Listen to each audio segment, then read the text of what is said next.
신을 뛰어넘어야 되는데 신의 구속을 받으니 힘들 수밖에 없는 거 아니냐.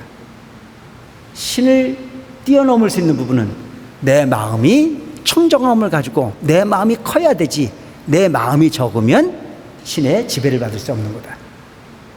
그러기 위해서는 열심히 부처님 도량에 가서 부처님 가르침을 실행하는 방법밖에 없다. 그래서 여기서 보면은 딱 부처님께서 직접 그러시잖아요. 너희는 이 불운함에 달하는 자를 보느냐.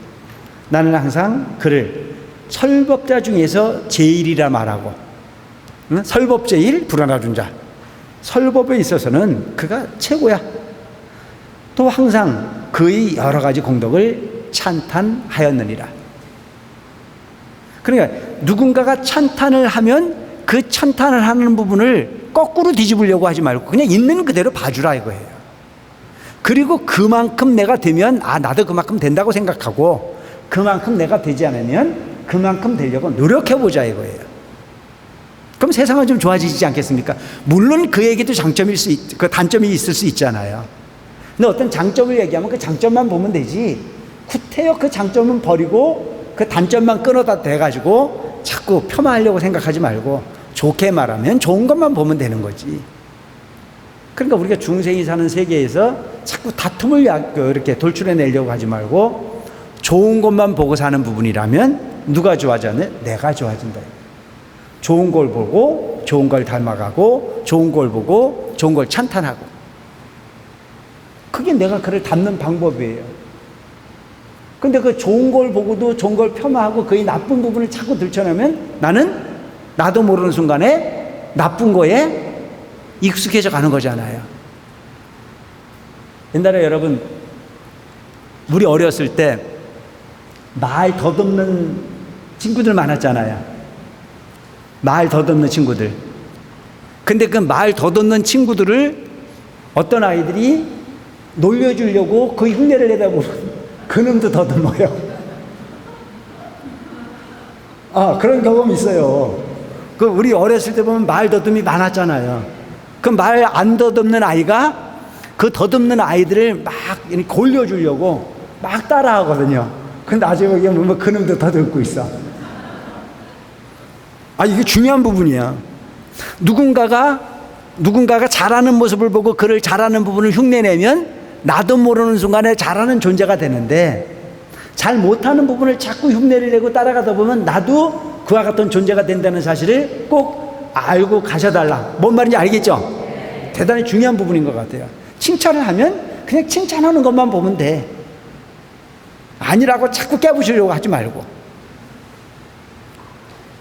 그래서 나를 좋게 변화시키는 게, 사실은 보면은 우리가 뇌를 변화시키는 게 근본이야. 내가 현재 이 중생심에서 보다 나은 곳으로 가려고 자꾸 애쓰는 부분이 또 중요한 거고, 여기서 부처님께서 이렇게 칭찬하는 모습을 보면 우리도 어떻게 살아야 되겠다. 하향 평균화가 아닌 상향 평균화가 될 수 있도록 자꾸 노력하면 세상은 더 좋아지겠죠. 나의 법에 부지런히 정진하여 지키고 도합혀서. 그러니까 부처님 가르침이라는 자체가 뭐예요? 부처님이 중생을 제도하는 데 있어서 아는 것만큼 부처님의 진리를 찬탄하고 그 부처님이 널리 펴지기를 바라는 마음이면 그게 부처님을 도와서 진리를 넓게 하는 거죠. 그러니까 여러분들이 절에 오셔서도 보면 상고보리 하와중생이야. 절에 와서 열심히 봉사하면 그게 부처님을 돕는 거예요. 아시겠죠? 그런데 그걸 누굴 돕는다고 생각해요? 주지를 돕는다고 생각하잖아요. 물론 주지도 돕는 거 맞죠. 근데 여기에 키를 맞추지 말고 이렇게 키를 맞추시기 바랍니다. 아시겠죠? 내가 지금 움직이고 있는 부분은 부처님을 돕는 일이다, 이렇게 생각해 보세요.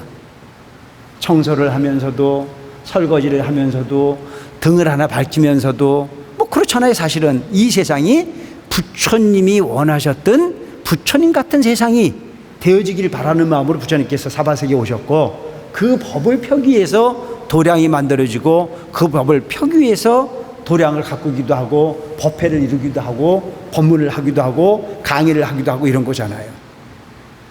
그러니까 눈에 있는 부분만 해가지고 주지가 잘 되면 지가 잘 돼봐야 그렇잖아요. 주지가 잘 돼봐야 중이지. 근데 그 목표를 그렇게 정하지 말고 항상 내 마음에 어떤 일을 할 때 항상 부처님을 떠올려서 생각할 수 있는 마음을 가져보자는 얘기입니다. 아시겠죠? 목표가 달라지죠. 성취감이 달라져요. 일을 행하면서도 달라져요. 그 탑등 옆에 가가지고 운열 대학배 때 우리 며칠 전에 우리 부회장님 사업위원님 해가지고 우리 요배까지 나가가지고 하루 종일 등 받고 다니는데 나는 속으로 미안한 거예요. 저분들이 저렇게 열심히 저 대학배 때 참 덥잖아요 요즘에. 얼마나 더워. 근데 그 등 보기 싫다고 그걸 전부 다 등을 다 받고 다는데 쉬지도 않고 더워 죽겠는데 그걸 해. 그래서 그 마음속에 여러 가지 생각을 할 수 있겠죠. 내가 맡은 어떤 그 직책 때문에 하는 경우도 있고 다 있지만 내가 볼 때 그걸 다 떠나서 그 행을 할 때 이것이 부처님 위한 일이다. 이것이 부처님 정토를 이루는 일이다. 이것이 그래도 원흥사를 널리 알리고 부처님 진리를 누구에게인가 널리 펴기 위한 부분이다라고 하는 쪽의 그 생각을 가져가면 긍지가 생기잖아요. 똑같은 일을 하는데도. 그렇게 생각하면 더러운 게 없어요. 며칠 전에 저 김해 해성사에 내가 절을 지금 이제 거의 한 95% 정도는 지었어요. 95%. 아무리 절을 잘 지어주면 뭐하냐. 관리가 잘 돼야지. 어떨 때는 짓지 못해가지고 좋은 절 깨끗한 절에 한번 살아봤으면 좋겠다고 그렇게 시주도 하고 그렇게 원을 해서 지어놨는데 그게 깔끔하고 깨끗하게 지어놨는데 그것도 청소를 해야 깨끗하지. 아무리 깨끗한 공간이라도 화장실이 집안에 뿌려놓으면 화장실이죠. 아니 화장실은 더러워야 된다는 보장이 없잖아요. 깨끗할수록 좋은 거 아니에요. 근데 관리가 현찰해서 되게 뭐라 그랬어요. 한마디 했더니 누가 할 거 없다 없이 막아가지고 그날부터는 아주 청소 당번 정해가지고 막 빡빡 오늘 가보니까 아주 깨끗하더라고요. 근데 그 마음을 그 청소 비닐장갑 끼고 그 더러운 부분을 청소를 하면서도 무슨 생각을 하면 좋겠냐. 내가 부처님 도량을 청소한다. 응? 그런 생각을 가져가면 더러울 게 없어. 마음이 그만큼 중요한 부분일 수 있다 이거예요. 능히 사부 대중에게 법을 보여 가르쳐 격려하고 기쁘게 하여 부처님의 정법을 고루 갖추어 해석함으로써 함께 범행을 닦는 동반에게 큰 이익을 주느니라. 그의 언론의 변제는 열애를 제외하고는 당할 자가 없느니라. 참 좋겠다. 그죠? 응? 부처님 그의 변제라는 자체는 그가 이야기하고 있는 말의 논리는 말을 하는 재주, 변제, 말을 하는 재주는 열애를 제외하고는 부처님을 제외하고는 그를 따를 수가 없다.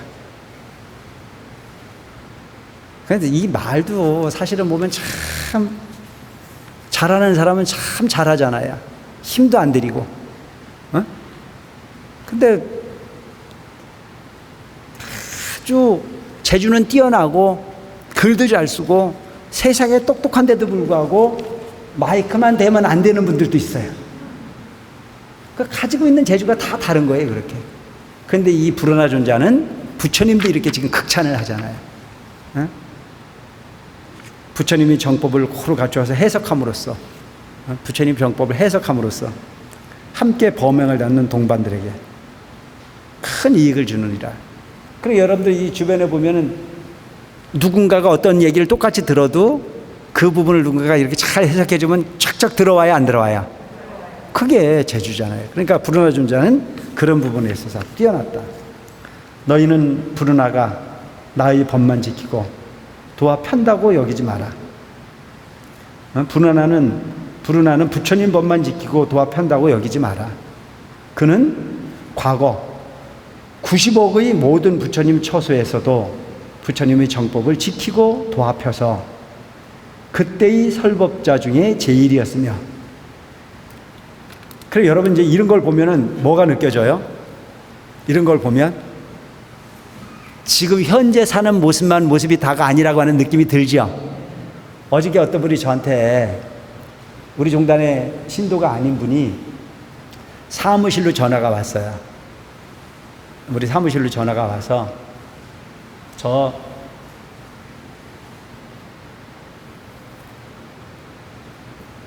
여기 약초 많이 나는 데가 어디예요? 에? 산청. 나는 헷갈려. 함양도 헷갈리고 산청도 헷갈리고 그러는데 산청에 사시는 분이 전화가 왔어요. 73살 되신 분이래요. 이분 아마 이 방송 또 보겠죠. 근데 그분이 내 전화번호를 모르니까 사무실로 전화를 해가지고 내가 꼭 물어볼 게 있으니까 제발 좀 통화를 시켜달라고 그래서 사무실에 사무원이 전화가 왔어요. 73살 되신 분이 스님하고 꼭 통화를 하고 싶다고 애원을 하는데 어떻게 가까이 그러길래 통화를 했어요. 통화를 했는데 뭐가 궁금하냐면 이분은 전생이 있고 전생을 안 물어봤어. 이번 생이 있고 다음 생이 꼭 있냐 이거예요. 그 내가 처음에는 나도 모른다 그랬어요. 확신을 할 수 없는 거잖아요. 그런데 이번 생만 있고 다음 생만 있다고 가르치는 부분은 그런 부분은 사실은 불교가 아니잖아요. 불교는 3세의 인과를 얘기하잖아요. 전생과 현생과 내생이 있다고 가르친다. 근데 나는 전생은 잘 모르지만 이런 경우가 있다고 설명을 드렸어요. 처사님, 생전 처음 보는 사람인데도 그가 남들은 다 못생겼다는데도 내 맘에 쏙 드는 사람이 있든가요 없든가요? 있대요. 그럼 다시 남들은 다 잘생겼다고 그러는데 남들은 다 좋은 사람이라는데 나름은 날마다 보는데 주는 거 없이 미운 놈도 혹이 있든가요? 있대요. 그런 건 뭘로 생각하세요? 그 이유가 뭐라고 생각하세요? 나는 그 부분을 그렇게 해석한다. 전생에 나는 인연이 있는 존재는 남들이 뭐라 한들 나와 인연이 있으니 좋게 느껴질 수 있는 부분이요. 나와 인연이 없는 사람이라면 또한 악연으로 만들어지는 부분이라면 남들은 다 좋다고 말하고 남들은 다 잘생겼다고 말하는데도 불구하고 그가 가까이 오는 부분은 거부 반응이고 그만 보면 화가 일어나는 부분을 본다면 논리가 필요 없이 난 그것이 과거의 업의 결정체라고 본다. 또 어떤 사람은 대강대강 하는데도 결과가 좋은 사람이 있는가 하면 어떤 사람은 정말 열심히 노력을 하는데도 되는 게 없는 사람이 있다면 그것이 전생에 지은 공덕이 없는 결과라고 본다.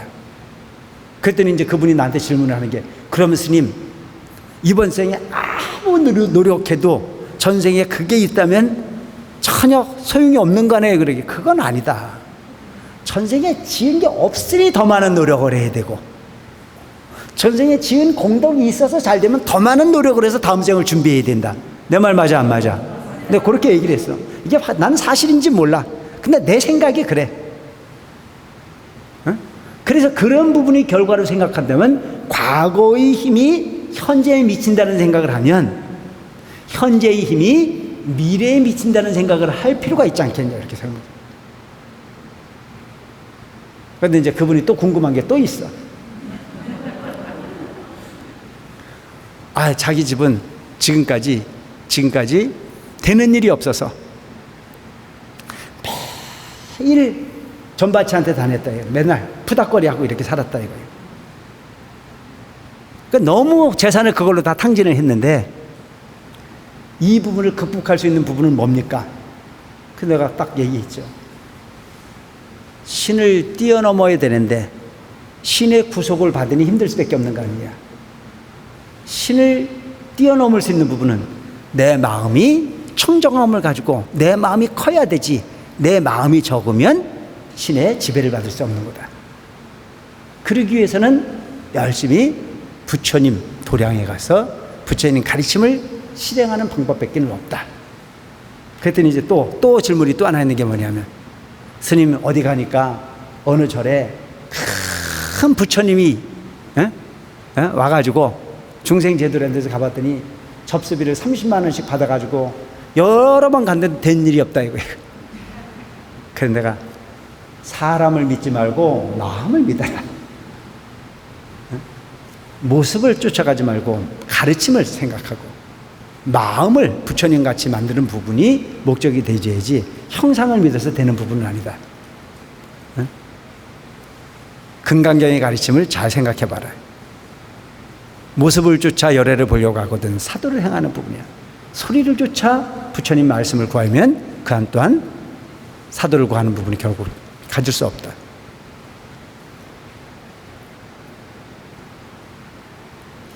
그래서 여기서 보면 그런 내용이 뭐냐면 이번 생의 모습이 이번 생으로만 보여지는 부분이 아닌 과거의 억거부 인연을 통해서 현재의 모습으로 이어져 가는 부분이 여기서도 그렇잖아요.